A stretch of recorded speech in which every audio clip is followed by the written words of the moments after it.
नमस्ते मेरे प्यारे भाई। कैसे हैं आप सभी लोग? सब लोग जिंदा हैं, खुश हैं? आ जाओ आज पढ़ने के लिए। आज सैटरडे शनिवार है, लेकिन एक हफ्ते आपकी क्लास ऑफ रही थी, उसकी वजह से मैंने सैटरडे को आपकी एक्स्ट्रा क्लास लगा दी है मेरे प्यारे भाई। मंडे को कृष्ण जन्माष्टमी है। कृष्ण जन्माष्टमी पर गवर्नमेंट छुट्टी है, सारे ऑफिस सरकारी और प्राइवेट बंद रहते हैं, तो इसलिए कृष्ण जन्माष्टमी को भी आपकी क्लास नहीं होगी भाई। ठीक है ना? तो इस वजह से भी मैंने आज आपकी एक्स्ट्रा क्लास लगाई है सैटरडे शनिवार को। कृष्ण जन्माष्टमी पर बहुत सारे लोग व्रत फास्ट भी रखते हैं, आप भी में से भी ज्यादातर रखेंगे, खासकर लड़कियां। तो और ऑफिस भी बंद रहते हैं कंपलसरी, इसलिए आपकी क्लास नहीं हो पाएगी। ठीक है, वो तो डालो है।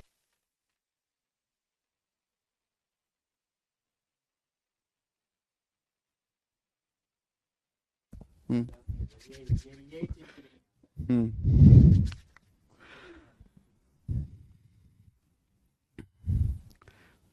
ओके, चलिए शुरू करते हैं मेरे प्यारे भाई आज की कहानी। सवाल नंबर 128 से हम लोग पढ़ रहे हैं लाभ और हानि, अर्थमेटिक का सबसे इंपॉर्टेंट चैप्टर। तो आज की क्लास का मेरे प्यारे भाई, आज की क्लास का मेरे प्यारे स्टूडेंट्स, टाइप नंबर 1।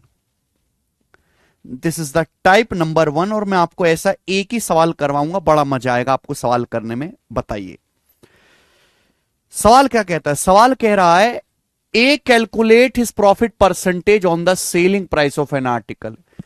ए जो है एक बंदा, वो अपना प्रॉफिट परसेंटेज आर्टिकल के सेलिंग प्राइस पर निकालता है।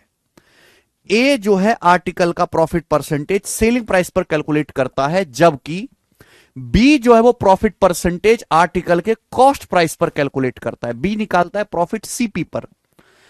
बोला अगर उनके प्रॉफिट का डिफरेंस 588 रुपए है, अगर प्रॉफिट का डिफरेंस मेरे दोस्तों 588 रुपए है, और सवाल के अनुसार दोनों आर्टिकल का सेलिंग प्राइस सेम है, सेलिंग प्राइस सेम है, और दोनों ये दावा करते हैं, दोनों ये लोग दावा करते हैं कि हमें 28% प्रॉफिट हो रहा है, तो आपसे पूछा जा रहा है बताओ दोनों आर्टिकल का सेलिंग प्राइस, प्रत्येक वस्तु का विक्रय मूल्य क्या है।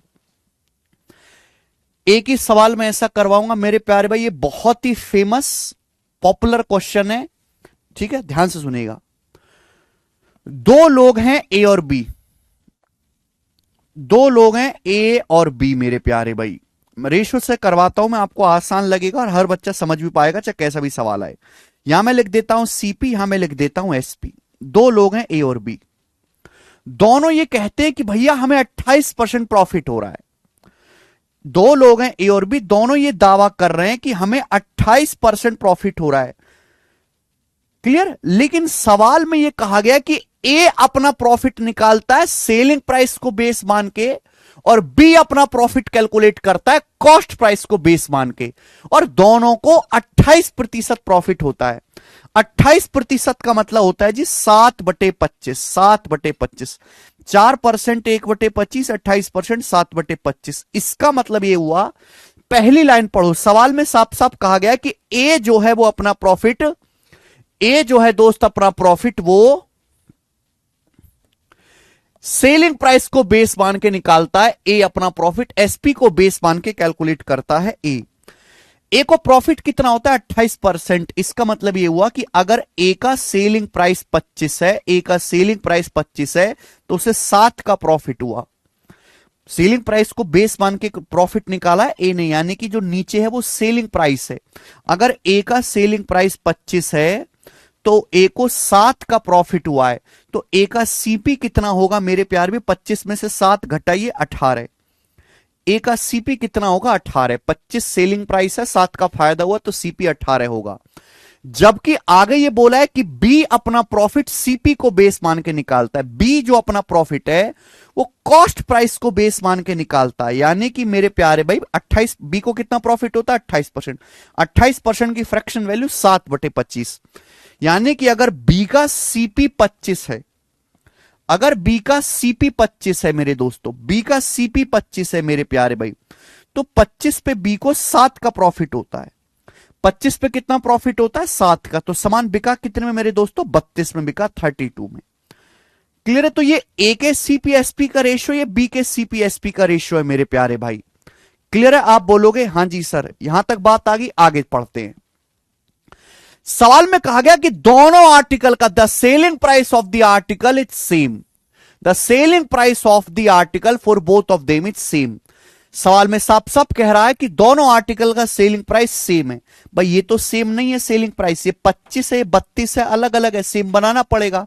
25 और 32 को सेम बनाने के लिए क्या करना पड़ेगा? यहां 32 से गुणा करनी पड़ेगी पूरे रेशियो में, यहां पूरे रेशियो में 32 से गुणा करनी पड़ेगी, यहां 25 से गुणा करनी पड़ेगी, 25 से मल्टीप्लाई करनी पड़ेगी 25 से। अगर आप गौर से देखो दोनों का सेलिंग प्राइस सेम बन गया। भाई इसका सेलिंग प्राइस भी 25 गुणा 32 हो गया, इसका भी 32 गुणा 25 हो गया, दोनों का सेलिंग प्राइस सेम हो गया। अब सवाल में कहा गया उनके प्रॉफिट का डिफरेंस 588 है। प्रॉफिट का डिफरेंस, प्रॉफिट क्या होता है बेटा? SP minus CP. बताओ ए का प्रॉफिट क्या है? ए का प्रॉफिट क्या है? सेलिंग प्राइस में से कॉस्ट प्राइस घटाओ, जब आप घटाओगे तो 32 कॉमन आ जाएगा, 32 कॉमन आ जाएगा बेटा, और 25 में से 18 घटाएंगे 7। ये ए का प्रॉफिट है, ए का। बताओ बी का प्रॉफिट क्या है? सेलिंग प्राइस में से कॉस्ट प्राइस घटाओ तो 25 कॉमन आ जाएगा। क्या कॉमन आ जाएगा बेटा? 25 कॉमन आ जाएगा, 25। 32 में से 25 घटाएंगे 7। ये बी का प्रॉफिट है। ये ए का प्रॉफिट आ गया, बी का प्रॉफिट आ गया। ए और बी के प्रॉफिट का डिफरेंस कितना है? घटाएंगे बेटा तो अब 7 कॉमन आ जाएगा, 7 कॉमन आ जाएगा। 32 में से 25 घटाएंगे 7, तो 7 सत्ते कितना हो गया? 49, 49 आ गया। तो ए और बी के प्रॉफिट का डिफरेंस आ गया 49। सवाल कह रहा है ए और बी के प्रॉफिट का डिफरेंस है 588 रुपए। बताओ कितने गुना है? तो आप कहोगे सर 49 एकम 49, बचेगा 9, 49 दूनी 98, 12 गुना है, 12 टाइम्स 12 गुना। तो बेटा ये 12 गुना है। अगर ये 12 गुना है तो पूछा दोनों आर्टिकल, ईच आर्टिकल का सेलिंग प्राइस, तो ए का सेलिंग प्राइस क्या है? ये भी 12 गुना होना चाहिए, ये भी 25 गुणा 32 का 12 गुना होना चाहिए। 25 गुणा 12 कितना होता है? 300, और 300 की 32 में गुणा करेंगे 9600। तो 9600 रुपीज मेरे दोस्तों ईच आर्टिकल का सेलिंग प्राइस आ गया। आंसर है।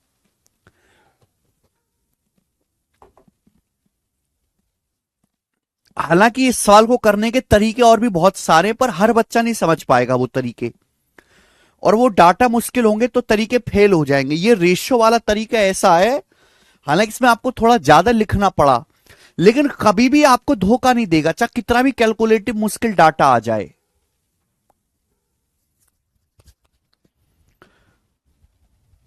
ठीक है, रिपीट करके देखिएगा बेटा, इससे ज्यादा टाइम नहीं दे सकते समझाने के लिए। रिपीट करके देखिएगा, आसान सवाल नहीं है ये, अच्छे सवाल की श्रेणी में आता है बेटा। ओके, आगे चलेंगे। अब अगला टाइप मेरे प्यारे भाई, यहां से अगला टाइप मेरे प्यारे दोस्त, अगला टाइप आपके सामने आएगा अब डेविएशन पर बेस्ड सवाल।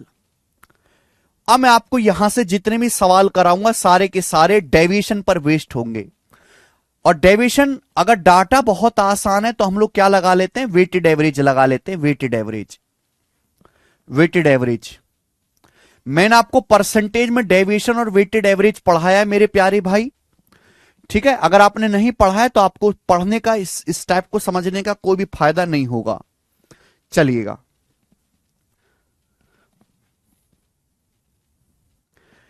सवाल है एसएससी एमटीएस 2023 के एग्जाम का। बोला है एक मेडिकल स्टोर के मालिक ने एक कंपनी से 18,000 की दवाई खरीदी।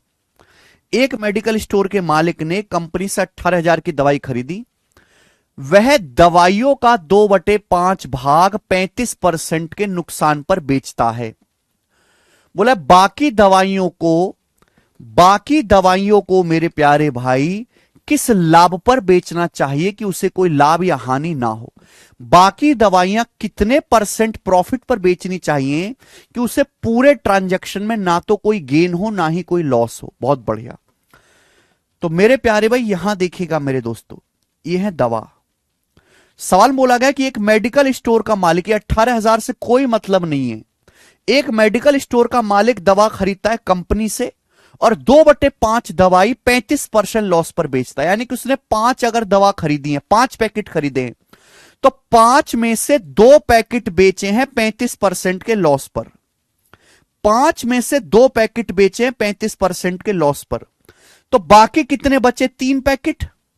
बाकी कितने बचे? 3 पैकेट। सवाल में यही पूछा गया है कि बाकी के 3 पैकेट कितने परसेंट प्रॉफिट पर बेचना चाहिए।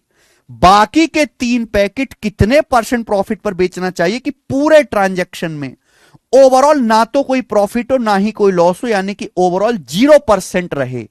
ओवरऑल ना तो उससे कोई लाभ हो ना हानि हो। मेरे दोस्त, हमने बताया कि जब भी ऐसा सवाल आए जहां टोटल दिया होता है मेरे दोस्तों, वहां क्या लगेगा? डेविएशन। अगर ओवरऑल 0% होना चाहिए तो आपको दिख रहा है कि ये भैया यहां 2 रुपए का 35% नुकसान हो गया। यहां 2 रुपए का 35%, 35 दूनी 70, 70 का नुकसान हो गया। 70% का नुकसान हो गया तो बैलेंस करने के लिए 70% का प्रॉफिट कर लेते हैं। अगर यहां 2 रुपए का 35% लॉस हो गया यानी कि 70%, तो यहां 70% प्रॉफिट कर लेते हैं। नो प्रॉफिट नो लॉस हो जाएगा। लेकिन ये 70% प्रॉफिट कितने पर होगा? 3 रुपए के समान पर। 3 रुपए के समान पर तो बटे 3, तो 70/3 आ गया मेरे दोस्तों 23 सही 1/3%।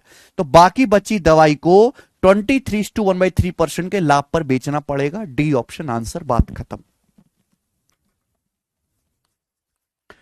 सिंपल क्वेश्चन मेरे प्यारे भाई। अब किसी बच्चे ने डेविएशन वाली क्लास ही नहीं देखी है तो कैसे समझेगा? समझ ही नहीं पाएगा। एक और सवाल ऐसा ही, एक और सवाल। सवाल है, एक आदमी ने 45,300 में 1596 वस्तुएं खरीदी। ठीक है, यहां मैं लिख रहा हूं बेटा वस्तुएं। क्या लिख रहा हूं मेरे प्यारे बच्चों में? वस्तुएं। सवाल ये कह रहा है कि एक आदमी ने 45,300 रुपए खर्चे और 1596 वस्तु खरीदी। खरीदने के बाद 608 वस्तुओं को 25% प्रॉफिट पर बेचा। 608 आर्टिकल को बेचा है 25% के प्रॉफिट पर। 608 आर्टिकल को 25% के प्रॉफिट पर बेचा। 456 आर्टिकल को 20% लॉस पर बेचा। 456 आर्टिकल को, 456 आर्टिकल को 20% के लॉस पर बेचा। 20% के लॉस पर। पूछा है बचे हुए भाग को, बची हुई वस्तुओं को, बाकी वस्तुओं को, बची हुई वस्तुओं को मेरे प्यारे भाई कितने परसेंट के लाभ या हानि पर बेचा जाए कि कुल सौदे में, कुल सौदे में, ओवरऑल ट्रांजैक्शन में, कुल सौदे में ना तो कोई लाभ हो ना ही कोई हानि हो, यानी कि ओवरऑल मेरे दोस्तों आपको 0% का प्रॉफिट लॉस रहे ओवरऑल। तो जब भी ऐसा सवाल आता है हम लोग क्या लगाते हैं बेटा? डेविएशन। सिखा चुका हूं मैं आपको। अच्छा, एक आदमी ने 1596 वस्तु खरीदी है टोटल। 1596 में से 608 बेच दी 25% लाभ पर, 456 20% लॉस पर। तो कितनी वस्तु बची? घटाओ। 608 में 456 जोड़ूंगा तो 1000 हो जाएगा, 56 8 64 हो जाएगा, 1064। तो 1596 में से मैं 1064 घटाऊंगा तो यह आ जाएगा 532, यानी कि बाकी बची वस्तुएं 532 हैं। 532। तो सवाल यह है कि भाई 608 वस्तु 25% प्रॉफिट पर बेची, 456 20% लॉस पर बेची, बची 532, क्योंकि टोटल 1596 वस्तुएं, बची 532 वस्तु कितने परसेंट के नुकसान या प्रॉफिट पर बेचनी चाहिए कि पूरे सौदे में ना कोई लाभ हो ना हानि हो। मैंने बोला है कि ऐसे सवालों में आप बेस वैल्यू का रेशियो ले लिया करो। आपको इस बात से कोई मतलब नहीं है कि वस्तुओं की संख्या क्या है, आपको इस बात से कोई मतलब नहीं कि वस्तु कितने में खरीदी है, आप इनका रेशियो ले लो वस्तुओं की संख्या का। बताओ ये किससे कट रहा है? ये किसी से कट रहा है क्या? 8 से कट रहा है बेटा, है ना? 8 सत्ते 56 और 8 छिंग 48, 8 पंजे 40, 8 सत्ते 56। दूसरी बात ये देखो 8 से कट जाएगा, 8 छिंग 48, नहीं 8 से नहीं कट रहा बेटा, ये तो 4 से ही कट रहा है, 4 से ही है। चलो कोई बात नहीं, 8 छिंग 48 मेरे प्यारे भाई। और ये काम करते हैं, मुझे दिख गया 19 से कट रहा है पहली बात, तो 19 से काट लेते हैं। 76 और 57 दिख रहा है ना, 19 से कट गया ये, तो 19 दिया 57, 19 दूनी 38, 19 दूनी 38, 7 19 चौक 76 और 19 दूनी 38 है भाई, और मेरे प्यारे भाई 38 के बाद आपका आ जाएगा 15 और 19 अट्ठे 152। ये आ गया मेरे दोस्तों। आप बोलोगे हां जी सर बिल्कुल सही, कोई परेशानी नहीं है। अब ये 4 से कट जाएगा, 4 से काट लेंगे, 32 से कट जाएगा 8 बार, 4 से 24 कट जाएगा 6 बार, और 4 से 28 कट जाएगा 7 बार। क्लियर है? आप बोलोगे हां जी सर बहुत बढ़िया। अब मुझे सॉल्व करना है मेरे दोस्तों। तो हमने वस्तुओं की संख्या का रेशियो ले लिया, ओवरऑल 0% आना चाहिए मेरे प्यारे भाई। देखो यहां क्या हुआ है भाई, जल्दी से बताओ यहां क्या हुआ। यहां 8 रुपए का 25% आपको फायदा हुआ, 8 रुपए का 25% फायदा हुआ। 8 रुपए का 25% कितना होता है? 2 रुपए, या परसेंटेज में कहूं 200%। यहां क्या हुआ, यहां 6 रुपए का 20% आपको लॉस हुआ। 6 रुपए का 20% कितना होता है? 20 छिक्का 120, 120% का नुकसान हुआ। टोटल 0% आना चाहिए भाई। ये 200 और माइनस 120 तो 80 हो रहा है, ये 200 और माइनस 120 तो 80 हो रहा है। टोटल 0% बनना चाहिए, नो प्रॉफिट नो लॉस। तो क्या करें, 200 में से 200 घटाएंगे तभी तो 0 आएगा। अगर ये 120% लॉस है तो यहां कितना लॉस होना चाहिए? 80% लॉस होना चाहिए, माइनस का 80 लॉस होना चाहिए कि नहीं? माइनस 120 और माइनस 80, माइनस का 200 और प्लस का 200, कितना हो गया? 0% हो गया। तो यहां 80% लॉस होना चाहिए, लेकिन कितने रुपए के समान पर? 7 रुपए के समान पर, तो बटे 7। तो ये माइनस आंसर आ रहा है, तो यानी कि मेरे दोस्तों लॉस होगा। 11 सत्ते 77 और 7 चौक 28, तो लगभग 11.4% का अप्रोक्स आपको लॉस होगा। तो बचे सामान को लगभग 11.4% की हानि पर बेचना पड़ेगा। A option.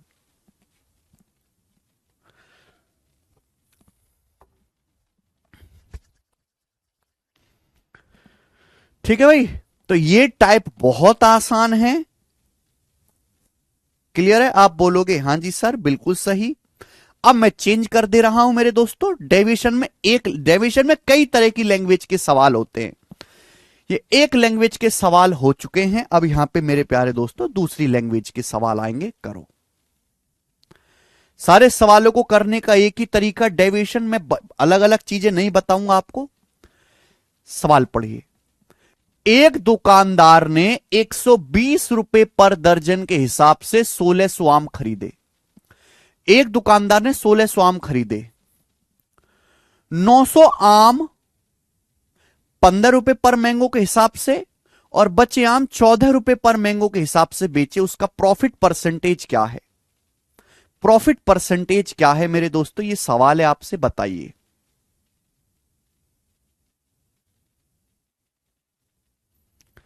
ऑप्शंस आपके सामने हैं, 4 ऑप्शन है।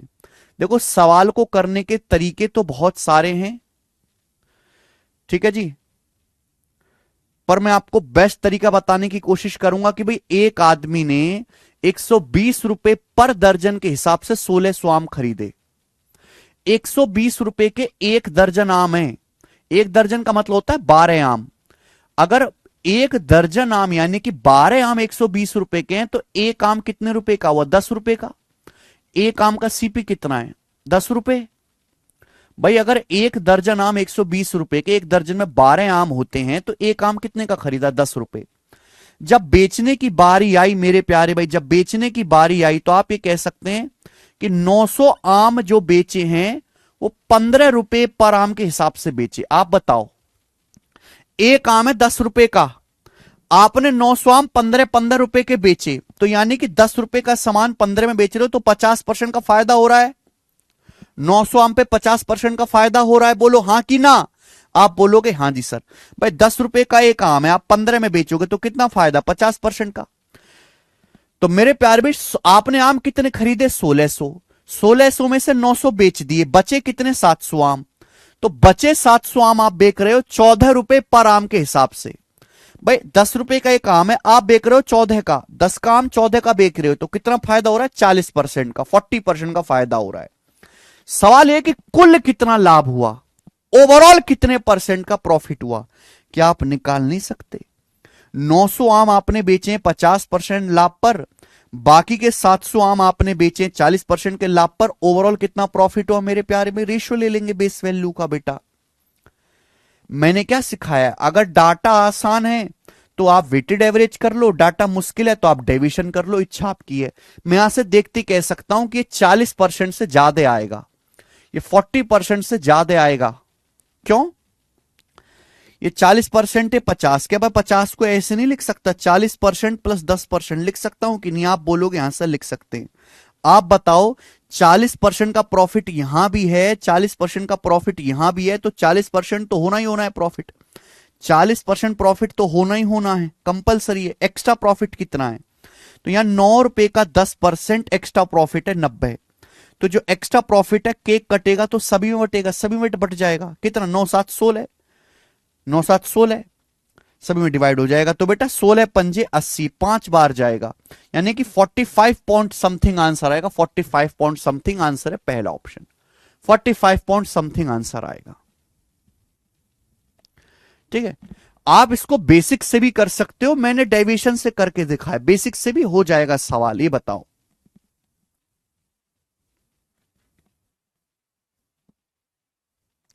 नेक्स्ट एक और क्वेश्चन मेरे प्यारे भाई, ऐसा ही बताएंगे। एक और क्वेश्चन, बहुत प्यारा सवाल है बच्चों ये।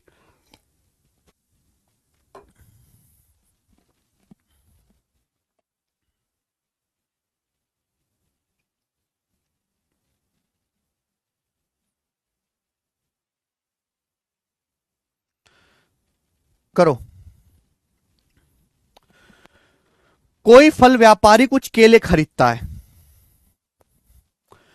कोई फल व्यापारी कुछ केले खरीदता है, उनमें से 1/5 केले सड़ गए और इसने फेंक दिए। 1/5 केले सड़ गए, फेंक दिए। उसने अपने पास के केलों में से, यानी कि अब जो केले बचे हैं उसके पास, अब जो केले उसके पास बचे हैं, ही sold 2/5 of bananas with him. उसके पास अब जो केले बचे हैं उसका 2/5 भाग उसने बेचा 15% लाभ पर। ठीक, बाकी केलों को बेचा 10% के प्रॉफिट पर। उसका कुल प्रॉफिट या लॉस परसेंटेज ज्ञात कीजिए। भाई सबसे पहले तो यह बताओ कि उसने केलों के साथ क्या करा है। कॉन्सेप्ट समझिएगा बेटा, अगर कोई सामान खराब हो जाता है, हम सड़ जाता है, या कोई सामान चोरी हो जाता है, या कोई सामान आग में जल जाता है, या कोई सामान हम फेंक देते हैं, तो इसका मतलब उस सामान पे 100% लॉस हो गया। 100% लॉस, बात समझिएगा बेटा, 100% लॉस। ये जैसे पेन है, ये पेन में 5 रुपए का खरीद के लाया, ये पेन में 5 रुपए का खरीद के लाया और मेरे दोस्त ने चुरा लिया। ये पेन में 5 रुपए का खरीद के लाया और मेरे दोस्त ने चुरा लिया। तो मैं 5 रुपए का पेन खरीद के लाया और उसने मेरा पेन चुरा लिया, तो मुझे 5 रुपए का क्या हो गया? नुकसान हो गया। 5 रुपए का क्या हो गया? मुझे नुकसान हो गया बेटा। परसेंटेज में कितना? इंटू 100%। तो देखो ये कट जाएगा बेटा, 100% का नुकसान हुआ कि नहीं? तो अगर कोई सामान फेंकना पड़ता है, सड़ जाता है, आग में जल जाता है, बर्बाद हो जाता है, तो इसका मतलब उस सामान पे 100% आपको लॉस हुआ है। कुल कितना लॉस हुआ उस सामान पे? 100% का लॉस हुआ है। पहली बात आपको यह समझनी थी। दूसरी बात मेरे प्यारे भाई, हमें केलों की संख्या का रेशियो निकालना पड़ेगा कि हमने कितने केलों पे किस हिसाब से प्रॉफिट या लॉस लिया है। जब भी रिमेनिंग शब्द आए मेरे प्यारे भाई, जब भी रिमेनिंग शब्द आए, रिमेनिंग, यहां पर रिमेनिंग ही तो है कि एक आदमी ने 1/5 केले फेंक दिए क्योंकि वो सड़ गए, फिर बचे केलों में से उसके पास जो केले बचे, उसके पास जो केले अभी हैं उनमें से 2/5 को 15% लाभ पर बेच दिया। तो जब भी रिमेनिंग शब्द आए, मैंने ये बात आपको परसेंटेज में बताई थी, पर अब तक आप भूल गए होंगे कि बेटा यहां /5 आ रहा है, 5 आ रहा है। तो आपको जब भी रिमेनिंग शब्द आए तो बेस का मल्टीपल लेना है। क्या लेना है बेटा? बेस का मल्टीपल लेना है। मल्टीपल क्या लेना है? मल्टीपल, मल्टीपल लेना है, एलसीएम नहीं लेना। अगर रिमेनिंग शब्द आए तो बहुत सारे बच्चे क्या लेते हैं? एलसीएम लेते हैं। एलसीएम लेने से कैलकुलेशन मुश्किल हो जाएगी। अगर रिमेनिंग शब्द आता है तो हमें बेस का मल्टीपल लेना है, क्योंकि हमें 5/5 2 बार करना पड़ेगा, 2 बार। तो मैंने मान लिया कि एक आदमी के पास 25 केले हैं, मान लिया कि एक आदमी के पास 5 और 5 करेंगे, 5 पच्चे 25। मान लिया एक आदमी के पास 25 केले हैं, मान लिया 25 केले हैं, तो 25 का 1/5 कितना होता है बेटा? 5 केले। 5 केले सड़ गए, 100% नुकसान हो गया। 5 केले सड़ गए, 100% नुकसान हो गया। 25 में से 5 केले सड़ गए, तो बचे कितने? 20 केले। बचे कितने? 20 केले। अब उसके पास जो केले हैं उसका 2/5 15% लाभ पर बेचा। 25 में से 5 केले सड़ गए, 25 का 1/5, 5 केले सड़ गए, बचे 20 केले। 20 केलों का 2/5, 20 केलों का 2/5 कितना होता है? 8 केले। 8 केले बेचे हैं 15% के प्रॉफिट पर, 8 केले बेचे 15% के प्रॉफिट पर। बचे कितने? अब बचे कितने? टोटल 25 होना चाहिए, 25 में से 5 और 8 13 हो गया, तो बचे कितने? 12 केले। 12 केले और बचे। अब 25 में से 5 और 8 13 बेच दिए, तो 12 और बचे, 13 और 12 25। अब बोला बचे जो केले हैं वो 10% लाभ पर बेचे। बचे केले जो हैं वो 10% के प्रॉफिट पर बेचे, बचे केले। इस हिसाब से उसने जो है मेरे दोस्तों केलों पे लाभ या हानि लिया है। पूछा बताओ ओवरऑल उसको ओवरऑल कितने परसेंट का प्रॉफिट या लॉस हुआ, ओवरऑल कितने परसेंट का लाभ या हानि हुआ मेरे प्यारे भाई। तो अब आप कर सकते हैं आसानी से। यह फायदा होता है जब भी रिमेनिंग शब्द आता है तो आपको एलसीएम नहीं लेना है, आपको बटे में जो आ रहा है उस वैल्यू का मल्टीपल लेना है गुणा करके। मैंने 25 केले मान लिए, 25 का 1/5, 5 केले सड़ गए, 100% नुकसान, बचे 20 केले।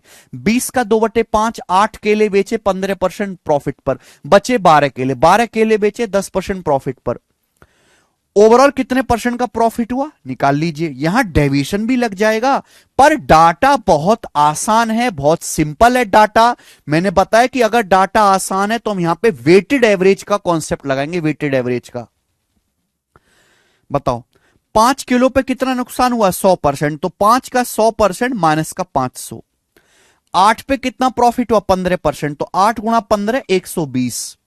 12 किलो पे कितना प्रॉफिट हुआ? 10%, 12 का 10% 120, तो माइनस का 500 प्लस 120 प्लस 120 240 हो गया।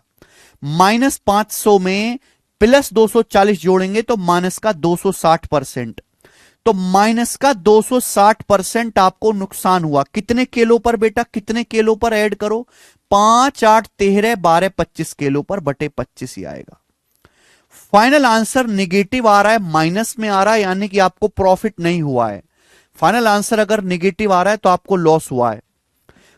260 को 25 से भाग देंगे तो 10% से ज्यादा आएगा मेरे दोस्तों, यानी कि 10% से ज्यादा आपको लॉस हुआ है। आंसर आ गया बी ऑप्शन, 10.4% लॉस। 9.6 गलत है, 10.4%। इजी डाटा था इसलिए मैंने वेटेड एवरेज से करवा दिया।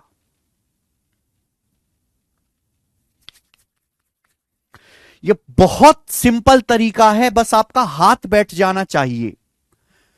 कैसा भी सवाल हो, कैसा भी डाटा हो, तरीका वो सीखो जो कभी धोखा ना दे। ऐसा नहीं कि हर सवाल में अलग सी चीज सोचनी पड़ रही है। एक और सवाल देखेंगे। सवाल है आईसीआर टेक्नीशियन के पेपर का। सवाल है आईसीआर टेक्नीशियन के पेपर का, बताएं।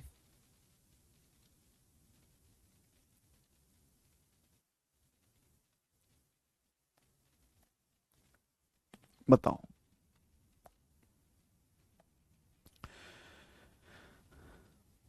रेशमा अपने 2/3 सामान को, रेशमा 2/3 सामान को 26% प्रॉफिट पर बेचती है। फिर देखो रिमेनिंग शब्द आ गया। रिमेनिंग का 20% 40% प्रॉफिट पर बेचती है। रिमेनिंग का 20%, 20% कितना होता है? 1/5।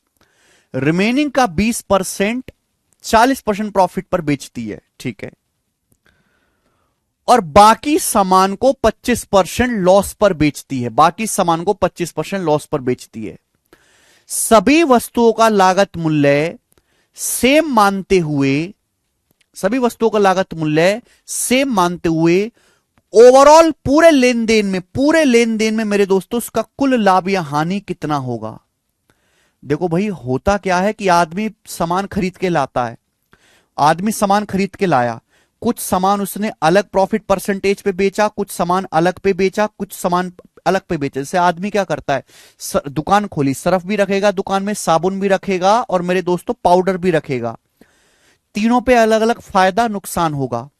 ओवरऑल प्रॉफिट का मतलब है तीनों पर कुल मिलाकर यानी कि बीच में प्लस आएगा, कुल मिलाकर सारे सामान पे कुल मिलाकर कितना फायदा हुआ टोटल। यहां पे अलग फायदा, यहां अलग फायदा, यहां अलग फायदा नुकसान है, तीनों पे कुल मिलाकर कितना प्रॉफिट लॉस है, तो बीच में प्लस आएगा। और जहां बीच में प्लस आता है वहीं क्या लग जाता है, डेविएशन। हमने ये सिखाया मेरे प्यारे भाई कि रिमेनिंग शब्द आता है तो आप एलसीएम ना लेके मल्टीपल मान लिया करो। रेशमा को अपने सामान का 2/3 भी करना है, बचे सामान का 1/5 भी करना है, तो मुझे 3/5 दोनों करना है। तो 3 और 5 का मल्टीपल होता है 15। 3 और 5 का मल्टीपल, 3 और 5 की गुणा होते हैं 15। मैंने मान लिया कि रेशमा ने 15 वस्तु खरीदी है, रेशमा ने 15 वस्तु खरीद के बेची है, 15 वस्तु मैंने मान लिया। तो 15 का 2/3 कितना होता है बेटा, 15 का 2/3 होता है मेरे दोस्तों 10। 3 पंजे 15, 5 दूनी 10। 10 वस्तु बेची 26% के प्रॉफिट पर, 10 आर्टिकल बेचे 26% के प्रॉफिट पर। तो 15 में से 10 बेच दिए, बचे कितने, 5। भाई 15 में से 10, 15 का 2/3 10 हो गया, 15 का 2/3 10 आर्टिकल बेचे 26% के प्रॉफिट पर, बचे 5। अब 5 आर्टिकल का 1/5, 5 का 1/5 कितना होता है 1, रिमेनिंग का 20%, रिमेनिंग का 20%, 5 का 20% कितना होता है 1। एक आर्टिकल बेचा 40% के प्रॉफिट पर, अब बचे कितने, 15 में से 10 और 1 11 बेच दिए, 15 में से 11 बेच दिए, बचे कितने, 4 आर्टिकल। बचे दोस्त कितने, 4 आर्टिकल। बची 4 वस्तु बेची 25% नुकसान पर, बची 4 वस्तु बेची हैं 25% के नुकसान पर। ये हो गया। पूछा पूरे लेन देन में ओवरऑल ट्रांजैक्शन में कितने परसेंट का प्रॉफिट या लॉस हुआ। क्या निकाल नहीं सकते अब, क्या आप निकाल नहीं सकते। आप बोलोगे सर ये तो बहुत ही बेहतरीन हो जाएगा, सिंपल सा, मुझे सर डाटा आसान लग रहा है, वेटेड एवरेज लगा लूंगा। यहां 10 रुपए का 26% फायदा हुआ, 10 का 26% कितना होता है 260। यहां 1 का 40% प्रॉफिट हुआ, तो 260 प्लस 40 300% हो गया। यहां 25 चौका 100, 100% का लॉस हुआ, तो 260 प्लस 40 300, 300 में से 100% घटाएंगे 200%, तो कुल मिला के 200% का प्रॉफिट हुआ। कितने के सामान पर बेटा, कितने के सामान पर, 10 और 11, 4 15 के सामान पर बटे 15। ये आ गया बेटा बटे 15। फाइनल आंसर पॉजिटिव आया तो प्रॉफिट होगा। ये किससे कट रहा है, 5 से कट रहा है, 5 से कट रहा है 40 बार, ये कट रहा है 3 बार। 40 को 3 से भाग देंगे तो कितनी बार जाएगा बेटा, 13 सही 1/3% का कुल लाभ है। तीसरा ऑप्शन 13 सही 1/3%।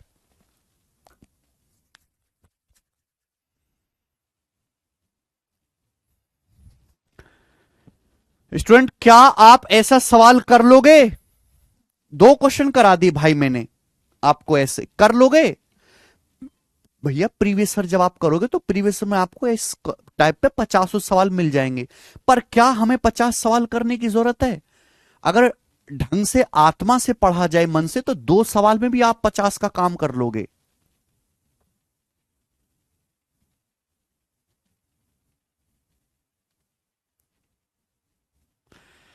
शिवम शर्मा मेरे भाई, रिकॉर्डेड क्लास देखते हैं आप, पहली बार लव यू बोलने आए, I love you too Shivam Sharma ji. Sharma ji बच्चों कर लोगे ऐसा सवाल। अब देखिए मैं आपको नहीं कह रहा कि यहां अलग कर लो यहां अलग कर लो, सवाल कोई भी हो, यह तरीका आपको कभी धोखा नहीं देगा बेटा, कभी भी नहीं।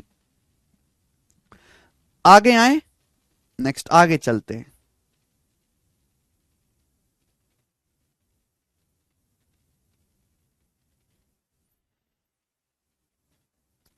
एक और सवाल, सवाल नंबर है आपके सामने 134, सवाल नंबर है 134। ये बताओ बेटा, सवाल नंबर है 134, जल्दी से सवाल का क्या आंसर है। और ये एक स्पेशल सवाल है बेटा, this is a special question.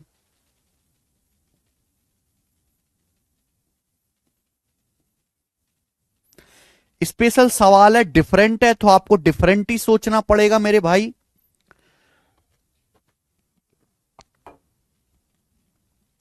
है इसी टाइप का, है इसी टाइप का, लेकिन अलग है, अलग, थोड़ा सा अलग तरीका भी यहां पे लगाना होगा। है वेटेड एवरेज ही। एक आदमी समान लागत मूल्य पर 120 खिलौने खरीदता है। एक आदमी ने 120 खिलौने खरीदे, सेम सीपी वाले, सेम कॉस्ट प्राइस वाले, ठीक है। सेम दाम वाले एक आदमी ने 120 खिलौने खरीदे, 45% खिलौनों को बेचता है 40% के लाभ पर। 45% खिलौने बेचती है 40% लाभ पर। आगे देखो, बचे खिलौने का एक तिहाई, बचे खिलौने का एक तिहाई बेचा है 20% के प्रॉफिट पर, बचे खिलौने का एक तिहाई, और बाकी को 14 खिलौने के लागत मूल्य के बराबर लॉस पर बेचता है। बाकी खिलौनों को 14 खिलौनों के लागत मूल्य के बराबर लॉस पर बेचता है। पूरे लेन देन में उसका लाभ प्रतिशत क्या है? तो भैया एक आदमी ने 120 खिलौने खरीदे। अब यहां प्रॉब्लम क्या है बेटा, कि यहां जो दिया है ना कि बाकी खिलौनों को 14 खिलौनों के लागत मूल्य के बराबर हानि पर बेचा, ये लाइन एकदम डिफरेंट पड़ गई। यहां परसेंटेज तो दिया नहीं है, ये परसेंटेज तो दिया नहीं है, परसेंटेज दिया होता मेरा आंसर 1 सेकंड में आ जाता, लेकिन ये तो एग्जैक्ट वैल्यू है। तो आपको भी मेरे दोस्तों यहां पर सवाल को 100 मान के करना पड़ेगा, लेकिन 100 मान के करोगे तो होगा मुश्किल। तो मैंने मान लिया कि भाई एक आदमी ने 120 खिलौने खरीदे हैं 120 रुपए के। माना कि एक आदमी ने 120 खिलौने खरीदे हैं बेटा 120 रुपए के, ये मैंने मान लिया। माना 120 खिलौने खरीदे हैं एक आदमी ने 120 रुपए के, ठीक है। अब एक बात बताओ, 45% खिलौनों को 40% लाभ पर बेचा। 120 खिलौने 120 रुपए के, तो एक खिलौना 1 रुपए का। एक खिलौना कितने का हुआ बेटा? 1 रुपए का, पर खिलौना 1 रुपए। अब 45% खिलौने, 120 का 45% कितना होता है? 120 का 45% होता है बेटा 54, 12 चौक 48, 54 खिलौने। तो 120 का 45% होता है 54 खिलौने। 54 खिलौने कितने रुपए के होंगे? 54 रुपए के। भाई एक खिलौना 1 रुपए का है, 120 का 45% हो गया 54 खिलौने।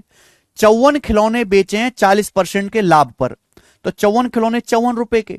54 खिलौनों पे 40% लाभ हुआ, 54 का 40% कितना होता है? तो 54 का 40% आ जाएगा 21.6। 21.6 का फायदा हुआ, 21.6। फिर बचे खिलौनों का एक तिहाई, बचे कितने बेटा?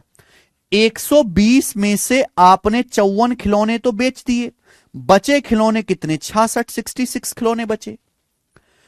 अब इन बचे खिलौने का एक तिहाई, 66 का एक तिहाई कितना होता है बेटा? 22, 22, 22, यही आ गया बेटा। 120 में से 54 खिलौने तो बेच दिए, बचे 66। अब रिमेनिंग खिलौनों का एक तिहाई, 66 का एक तिहाई कितना होता है? 22। 22 खिलौने कितने रुपए के? 22 रुपए के। एक खिलौना 1 रुपए का, तो 22 खिलौने 22 रुपए के। तो बाकी सामान बेचा है, रिमेनिंग का एक तिहाई बेचा 20% लाभ पर। तो 22 खिलौनों का 20% कितना हो गया बच्चों? 4.4, 22 दूनी 44, 4.4 का फायदा हुआ, 4.4 का फायदा हुआ। और बाकी खिलौनों को 14 खिलौनों के लागत मूल्य के बराबर लॉस पर बेचा।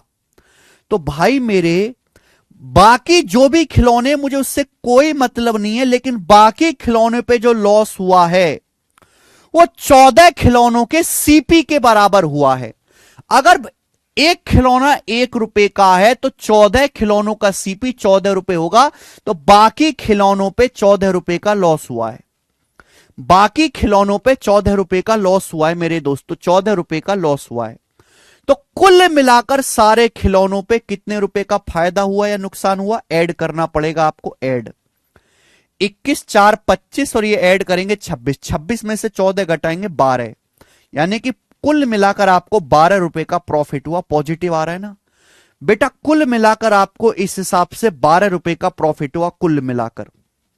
आप बोलोगे हां जी सर बहुत बढ़िया। तो कुल मिलाकर आपको 12 रुपए का प्रॉफिट हुआ। आपने खिलौने खरीदे 120 के, 120 पे कुल मिलाकर आपको 12 रुपए का प्रॉफिट हुआ, 1/10 यानी कि 10%। 10%। आपका जो प्रॉफिट है मेरे दोस्तों 10% है। डी ऑप्शन इसका आंसर है। तो यहां मुझे एग्जैक्ट कैलकुलेशन करनी पड़ेगी, एग्जैक्ट।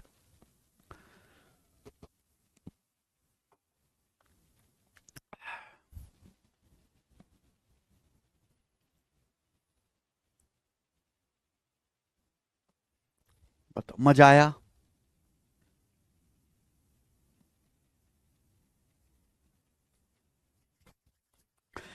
क्या हमने वही वेटेड एवरेज ही, लेकिन मेरे दोस्तों यहां पे आपको 120 खिलौने एग्जैक्ट लेके चलने हैं। मुझे लगता है कि अब आप इस टाइप के सवालों को कर लेंगे। मैं एक लेवल आगे बढ़ाता हूं। दो सवाल 135 136, एक मैं कराऊंगा 135, एक आप खुद करिएगा। सवाल देखेंगे, सवाल नंबर 135 बहुत बहुत प्यारा सवाल है। शायद ही कोई ऐसा सरकारी एग्जाम बचा हो जिसमें ये सवाल ना आया हो। ये बताओ मेरे प्यारे भाई, जो मैंने अभी आपको पढ़ा रहा हूं उसी पर बेस सवाल है, बस एक लेवल आगे बढ़ा है। सवाल में बोला क्या है? 1/3 of goods are sold at 15% profit. 1/3 सामान को 15% प्रॉफिट पर बेचा जाता है। Next, 25% of goods are sold at 20% profit. 25% सामान को 20% प्रॉफिट पर बेचा जाता है, ठीक। एंड रेस्ट एट 20% लॉस, बाकी सामान को 20% लॉस पर बेचा जाता है। यह सब सवाल में कहा गया है। बोला टोटल प्रॉफिट 138.5 रुपए है। अगर कुल प्रॉफिट 138.5 रुपए है, पूरे ट्रांजैक्शन में कुल लाभ 138.5 रुपए है, तो आपसे पूछे सामान की कीमत क्या है, सारे सामान का मूल्य क्या है, सारे सामान का मूल्य। आप कहोगे सर अभी तक तो हम परसेंटेज ही निकाल रहे थे, यहां तो पूछ लिया सारे सामान की वैल्यू क्या है। लेकिन इस सवाल में क्या दिया है? इस सवाल में आपको टोटल प्रॉफिट दिया हुआ है 138.5 रुपए का। अगर मैं यहां से टोटल प्रॉफिट निकाल लूं कि भाई सारे सामान पे टोटल प्रॉफिट कितने परसेंट हुआ, सॉल्व हो जाएगा। लॉजिक सोचो, अगर मैं ये पता कर लेता हूं कैलकुलेशन करके कि पूरे सामान पे सारे ट्रांजैक्शन पर कितने परसेंट का फायदा हुआ, और मुझे टोटल प्रॉफिट रुपीस में दे रखा है, मैं बराबर कर दूंगा। तो जिंदगी का मकसद है कि आप ये पता लगाओ कि टोटल प्रॉफिट कितने का हुआ मेरे दोस्तों सारे सामान पे। यहां कोई रिमेनिंग शब्द तो है नहीं, तो कोई दिक्कत भी नहीं। 1/3 सामान, 1/3 का मतलब 1/3। 25% सामान, 25% 1/4। तो देखो मुझे यहां पे बटे 4 भी करना है बेटा, बटे 3 भी करना है। तो 3 और 4, 3 और 4 दोनों से कटने वाला नंबर होता है 12। 3 4 दोनों से कटने वाला नंबर होता है 12। तो मैंने मान लिया कि एक आदमी के पास 12 वस्तुएं, एक आदमी ने 12 वस्तु जो है बेची हैं। तो 12 का 1/3 कितना होता है? 12 का 1/3 होता है 4। 4 वस्तु उसने बेची 15% के प्रॉफिट पर। 4 वस्तु 15% के प्रॉफिट पर। यहां रिमेनिंग नहीं बोला है बेटा। 25% सामान बेचा 20% लाभ पर। तो टोटल वस्तु मैंने 12 मानी है। 12 का 25% कितना होता है? 12 का 25% होता है 3। 3 वस्तु बेची 20% के प्रॉफिट पर, ठीक है ना। टोटल आर्टिकल्स मैंने कितने मान लिए? 12 मान लिए कि टोटल आर्टिकल 12 हैं। तो 12 का 1/3, 4 वस्तु 15% प्रॉफिट पर। 12 का 25%, 3 वस्तु 20% प्रॉफिट पर। बची कितनी वस्तु? 12 में से 4 3 7 बिक गई, 7 बिक गई, बची 5। 5 वस्तु बेची हैं आपने 20% के लॉस पर। 5 वस्तु आपने बेची हैं, बाकी 5 वस्तु आपने बेची हैं 20% लॉस पर। तो आप मुझे बताओ टन टनाटन करके कि पूरे ट्रांजैक्शन में कितने परसेंट का फायदा हुआ। डाटा बड़ा आसान है, वेटेड एवरेज से हो जाएगा। 4 रुपए का 15%, 15 चौका 60, 3 का 20%, 20 तिया 60, 5 का 20% लॉस माइनस का 100। तो 60 60 120, 120 में से 100 घटाएंगे 20%। 20% का फायदा हुआ मेरे दोस्तों कितने के सामान पर? तो आप कहोगे सर 4 3 7 5 12, 12 के सामान पर। आप बोलोगे हां जी सर 12 के सामान पर, जो कि कितना होता है? किससे चला गया बेटा? ये तो 4 से कट भी रहा है, 5/3%। यानी कि पूरे ट्रांजैक्शन में आपको 5/3% का फायदा हुआ। पूरे ट्रांजैक्शन में आपको 5/3% का फायदा हुआ, या 5/3 ना भी लिखें तो भी हो जाएगा कि भाई पूरे ट्रांजैक्शन में आपको 20/12% का फायदा हुआ पूरे ट्रांजैक्शन में। जबकि आपको फायदा कितना हुआ है? टोटल प्रॉफिट कितना हुआ है पूरे ट्रांजैक्शन में सारे सामान पर? 138.5 रुपए का। फायदा हुआ है। क्लियर है? आप बोलोगे हां जी सर।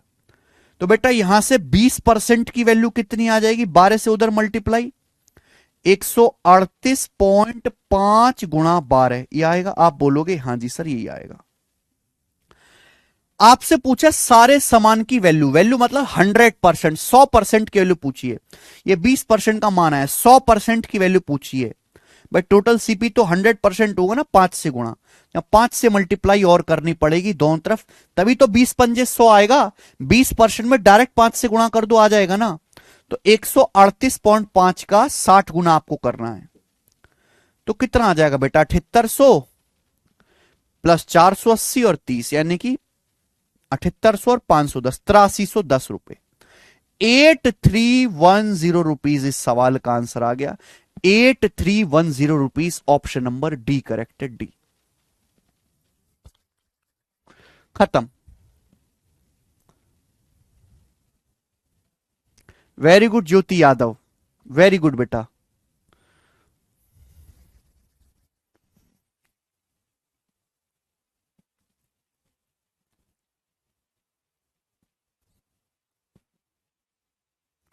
मजा है सवाल करके? ठीक है जी। बिल्कुल ऐसे ही आपके सामने सवाल नंबर 136 है, बिल्कुल ऐसे ही करके दिखाओ। चलो आप मुझे अभी मेरे सामने ही करके दिखा दीजिए।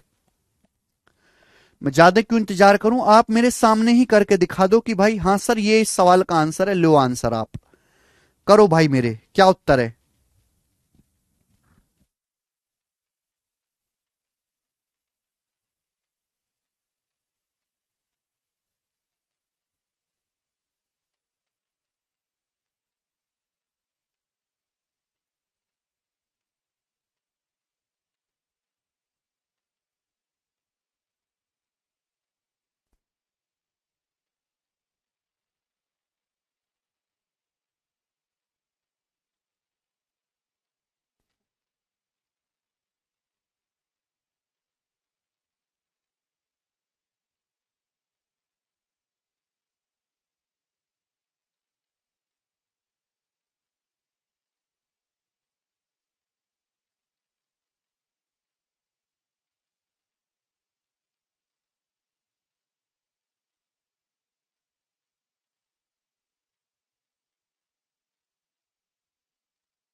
टी ऑप्शन इसका आंसर है 8000। आगे चलते हैं। नेक्स्ट 137वां सवाल बनाइए मेरे दोस्त। 137 नंबर क्वेश्चन। सवाल है आईसीएआर असिस्टेंट 2022 के पेपर का। बहुत बहुत ज्यादा ही इंपॉर्टेंट सवाल बनता है ये। ऐसे सवाल एसएससी से ज्यादा रेलवे में पूछे गए हैं, रेलवे में। ठीक है भाई, ध्यान से सुनिएगा मेरे दोस्तों, सवाल क्या कह रहा है। एक सोफा सेट की कीमत एक टेबल की कीमत से 225% ज्यादा है। ये हो गया बेटा सोफा सेट और ये हो गया table. This is sofa set and this is table. सवाल कह रहा है तुनक तुनक कि भाई एक सोफा सेट की जो कीमत है वो टेबल से 225% अधिक है। 225% कितना होता है मेरे भाई? तो आप कहोगे सर 25% 1/4। ये सर 25% का 9 गुना है। 25 निम्मा 225 9 गुना, तो 9/4 आ जाएगा। 9/4। तो वो सोफा सेट की जो कीमत है वो टेबल से 9/4 ज्यादा, यानी कि टेबल अगर 4 रुपए का है, अगर टेबल 4 रुपए का तो सोफा सेट 9 ज्यादा 13 रुपए का है। टेबल अगर 4 रुपए का तो सोफा सेट कितने रुपए का है बेटा? 9 ज्यादा 13 रुपए का है। अब आगे क्या बोला है? आगे बोला है सोफा सेट की कीमत 34% कम की जाती है। सोफा सेट का जो प्राइस है 34% कम किया जाता है। कोई परेशानी नहीं, कर दो सस्ता। टेबल का प्राइस 25% बढ़ाया जाता है। तो टेबल की जो कीमत है बेटे वो 25% बढ़ाई जाती है, 25% इंक्रीज की जाती है। तो पूछे 2 सोफा सेट और 3 टेबल की लागत में, सवाल में पूछा है 2 सोफा सेट और 3 टेबल की लागत में उनकी प्रारंभिक लागत की तुलना में कितने प्रतिशत वृद्धि या कमी है। What is the percentage increase decrease in the cost of 2 sofa set and 3 table compared to their initial cost? सवाल में कहा गया है ये एक सोफा सेट और एक टेबल के सीपी का रेशियो है। बात आई समझ में? लेकिन पूछा सवाल में ये है कि बताओ 2 सोफा सेट लेने और 3 टेबल, 3 टेबल का प्राइस कितना परसेंट चेंज हो जाएगा। 2 सोफा सेट और 3 टेबल का प्राइस कितना परसेंट चेंज हो जाएगा।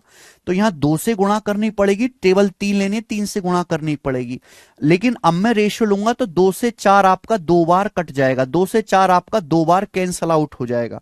तो कितना आ जाएगा? ये तो 13 हो जाएगा, ये हो जाएगा 2 3 6, यानी कि 13:6 हो गया, 13:6 हो गया। 13:6 मेरे दोस्तों। आपसे पूछा नेट चेंज कितना आएगा। नेट चेंज डाटा बहुत आसान है, हमने पढ़ाया कि डाटा इजी हो तो बेटा वेटेड एवरेज लगा लिया करो। सोफा सेट 13 रुपए का है, प्राइस 34% कम हो गया। 13 का 34% कितना होता है? 13 39, 13 चौका 52, 39 में 52 जोड़ेंगे तो बेटा 442%। ये कितना मेरे दोस्तों बढ़ गया? टेबल का प्राइस कितना बढ़ गया? 6 का 25%, 25 6 का 150, 150%, 150%। आउट ऑफ टोटल कितना बेटा? 13 6 19, 19 के समान पर। तो -442 में 150 जोड़ेंगे तो कितना आएगा बेटा? -442 में से पहले 142 घटा दो 300, फिर 8 और कम करो 292। तो माइनस का 292/19% की कमी हो जाएगी। अगर आपका फाइनल आंसर नेगेटिव आया है, नेगेटिव, तो इसका मतलब प्राइस कम हो जाएगा। ये इंक्रीज नहीं होगा बेटा, ये डिक्रीज होगा। कितनी बार जाएगा बेटा? ये 19 से काटेंगे तो 19 से कम 19, 10 बच जाएगा, 19 पंजे 95, तो 15 दशमलव जा रहा है, यानी कि लगभग 15% आपका 2 सोफा सेट और 3 टेबल की लागत कम हो जाएगी। डी ऑप्शन आंसर है, डी।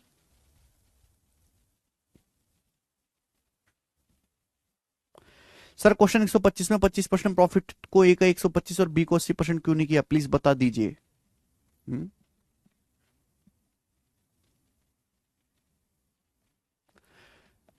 ओ यश प्रताप, दोबारा से देखो आप, वहां नो प्रॉफिट नो लॉस है, दोबारा से ढंग से पढ़ो। 125 सवाल वो अलग है, वहां पे सेलिंग प्राइस को सेम नहीं करना, प्रॉफिट लॉस के अमाउंट को सेम करना है यश प्रताप जी, प्रॉफिट लॉस के अमाउंट को, एक आर्टिकल पे प्रॉफिट को दूसरे आर्टिकल के नुकसान के बराबर करेंगे तब नो प्रॉफिट नो लॉस होगा। यश प्रताप जी एक बार दोबारा ढंग से सुने आप, ठीक है। तो ये स्पेशल क्वेश्चन है मेरे प्यारे भाइयों, मुझे लगता है आप कर लोगे। ये रेलवे में भी बहुत ज्यादा आया है, मोटरसाइकिल में। जैसे मैं आपसे एक सवाल पूछ लूं, चलो मुझे करके दिखाना, ये रहा ग्रुप डी के पेपर का सवाल है, ग्रुप डी के पेपर का सवाल करके बताओ। सेम क्वेश्चन है भाई, same question, but data change है। मेरे सामने ही करके दिखाओ सवाल।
आया भाई, करना पड़ेगा। मैं आपको सर सारे सवाल थोड़ा ना करवाता रहूंगा भाई, ऐसे तो कभी अंत ही नहीं होगा।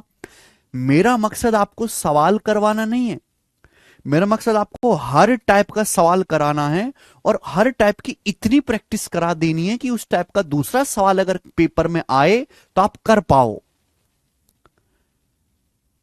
जिस बच्चे ने ये सवाल मन से पढ़ा होगा, मुझे बिल्कुल पूरा विश्वास है कि वो रेलवे ग्रुप डी का ये सवाल कर लेगा।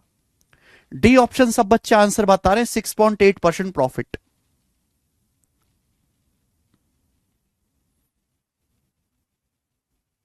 ठीक है ना।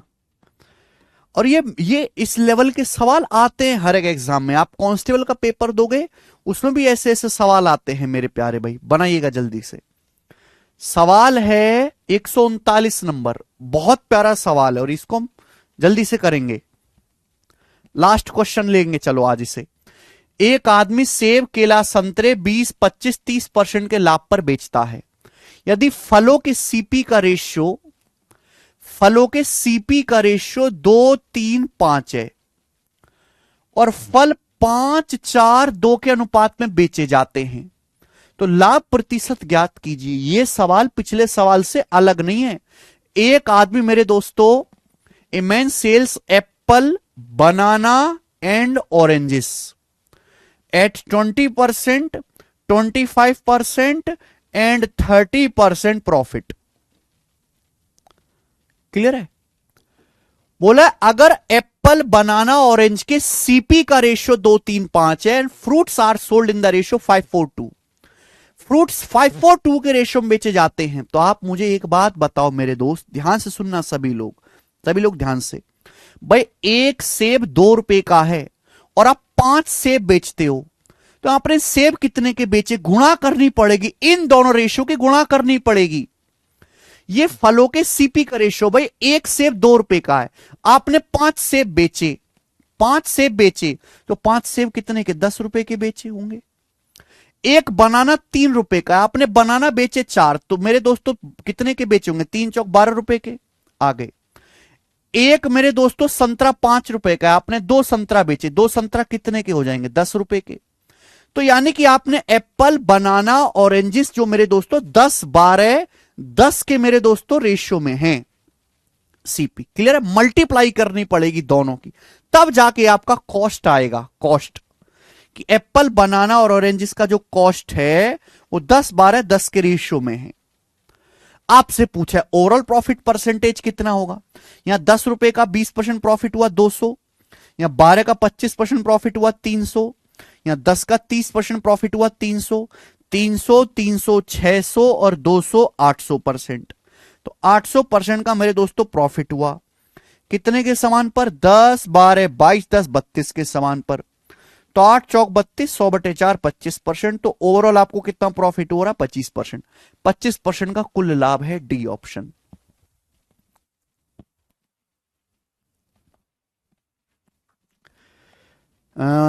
खुशी कुमारी कह रही है 18% आंसर। खुशी 18 तो कभी आंसर आ ही नहीं सकता था बेटा। एक बार बताओ, आपने ठेला लगाया, खुशी ठेला ही लगाना पड़ेगा अगर पढ़ोगी नहीं ढंग से। मैंने परसेंटेज में भी सिखाया है। आपने ठेले पे सेब, केला, संतरा बेचना शुरू करे, सेब 20% लाभ पर, संतरा 25% लाभ पर, केला 30% लाभ पर। पूछा सभी फलों पे मिलाकर कुल कितना लाभ हुआ, तो ओवरऑल जो प्रॉफिट आएगा मिनिमम 20% है, मैक्सिमम 30% है। ओवरऑल जो प्रॉफिट आएगा इन दोनों के बीच में आएगा, 20 और 30 के बीच में। ओवरऑल हमेशा मिनिमम और मैक्सिमम वैल्यू के बीच की संख्या आती है। तो भैया 20, 25 और 30 के बीच में आंसर आना चाहिए था, 20 और 30 के बीच में। ये तो आंसर थे ही नहीं कभी। यानी कि सवाल का एक ही आंसर हो सकता था ऑप्शन के हिसाब से 25। आंसर 20% से तो बड़ा आएगा, 30% से छोटा आएगा। 20 और 30 के बीच में एक ही आंसर था 25। आंसर हमेशा मिनिमम और मैक्सिमम वैल्यू के बीच में ही आता है।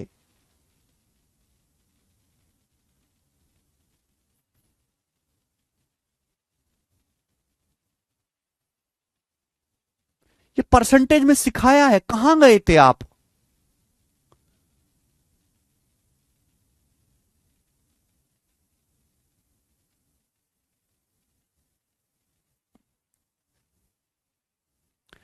टोटल कॉस्ट निकालने के लिए मुस्कान मौर्य,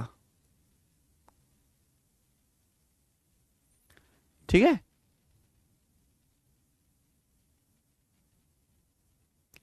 सोंकिया, मैं एमपी पुलिस में हूं सर। सोंकिया जी, अच्छा सोंकिया जी, आपको समझ में आ रहा है। ओके,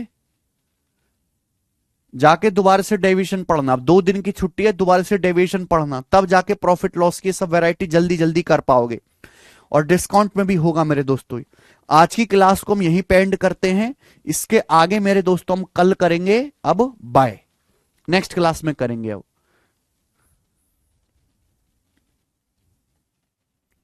ठीक है जी। ये सारे ही कॉन्सेप्ट जो डेविएशन वेविएशन, ये सारे मैंने बुक में दिए हुए हैं, मैथ्स कॉन्सेप्ट किंग वाली बुक में। कितने बच्चों के पास है ये बुक अभी, मैथ्स कॉन्सेप्ट किंग की ये बुक कितने बच्चों के पास है? अगर आपके पास ये बुक नहीं है तो इस बुक को ऑनलाइन ऑर्डर कर लीजिए, मैथ्स कॉन्सेप्ट किंग। कम से कम कॉन्सेप्ट का रिवीजन तो होता रहेगा। समस्या ये कि आप एक चैप्टर पढ़ते हैं, जैसे अगला चैप्टर शुरू होता है पिछला भूल जाते हैं, बार बार रिवीजन करना पड़ता है, तब जाके चीजें ध्यान रहती हैं।